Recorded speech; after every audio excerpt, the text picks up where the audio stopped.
आखिर इतने कम दाम में मैंने 4 स्पाइरल नोटबुक कहाँ से ली, तो इसके लिए जुड़े रहे मेरे ब्लॉग में।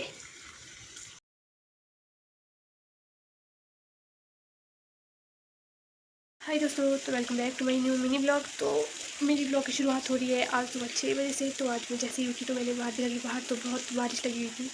तो चलो आपको दिखाती हूँ कि आज यहाँ पर कितनी बारिश हो रही है। बाहर तो बहुत ज़्यादा बारिश लगी हुई थी और ऊपर से धुंध भी बहुत छाई हुई थी।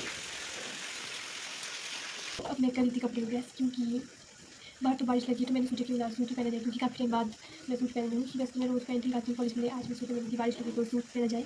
तो मैं कर रही थी अपने सूट पे प्रेस। तो गाइस देखते हैं कि कॉलेज आज जाते हैं कि नहीं, क्योंकि बाहर बारिश भी बहुत ज़्यादा हो रही है और ऐसे मौसम में मन भी नहीं करता थोड़ा जाने का, तो इसलिए फिर तो कपड़ों में प्रेस करके हो गई थी मैं ख़त्म। तो फिर टाइम भी बहुत बचा हुआ था, अभी तो 7 ही बजे थे। तो मैंने सोचा फिर क्यों ना थोड़ी पढ़ाई की जाए। उसके बाद मैंने थोड़ा बहुत पढ़ लिया। तो अब मैं हो चुकी थी तैयार कॉलेज के लिए, तो चलो निकलते हैं अब कॉलेज को। तो अब चल पड़ी मैं कॉलेज की ओर। तो आज मुझे जाना पड़ा जकात खाना होके, क्योंकि बारिश बहुत हो रही थी और चाटीवाल रोड में तो पत्थर बहुत गिरते। आज मैं हो गई थी थोड़ा लेट भी, इसलिए मुझे जाना पड़ा आज ऑटो में। तो मैं टाइम से पहुंच गई थी कॉलेज। तो मैं हिस्ट्री की क्लास लगा के आ गई थी अब निशा और सोनाली के पास। मेरा फोन कौन सा था? गाइस देखो अनुज, गाइस देखो इनको शर्म नहीं है। गाइस कॉलेज में है। तो अब हम चल पड़े थे पॉलिटिकल की क्लास लगाने। तो जैसे हम नीचे जाते तो यहाँ पर पहले से इतनी भीड़ जमा हो चुकी होती है।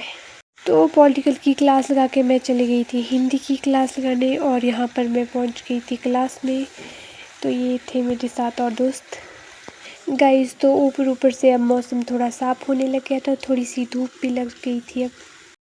तो अब हम सारी क्लासेस लगा के चल पड़े थे अब रूम की ओर। तो आज मैं जा रही थी बाज़ार होके रूम को। तो यहाँ पर हम पहुँचने वाले थे ओल्ड बस स्टैंड। तो फिर मैं सीधे गई बुक सेंटर में और मैंने एक बुक ली सोशोलॉजी की, और फिर चली गई मैं नोटबुक लेने। तो फाइनली गाइस मैं पहुंच चुकी हूँ थाचो में, और यहाँ मैं पहुंच चुकी हूँ अपने रूम के पास। 4 स्पाइरल नोटबुक मुझे पड़ी है 305 रुपये की। तो गाइस जो भी रामपुर में रहता है और उससे बहुत ही कम रेट में कॉपियाँ लेनी हो तो आप जा सकते हो रामकृष्ण जीवाराम स्टोर, जो कि मेन बाजार में है। फाइनली गाइस मैं पहुंच चुकी हूँ रूम, और गाइस इतनी बारिश लगी और थोड़ी धूप लग रही थी, इतनी बारिश में भी मुझे इतना पसीना। तो गाइस आज का ब्लॉग मैं यही करती हूँ क्लोज। तो बाय।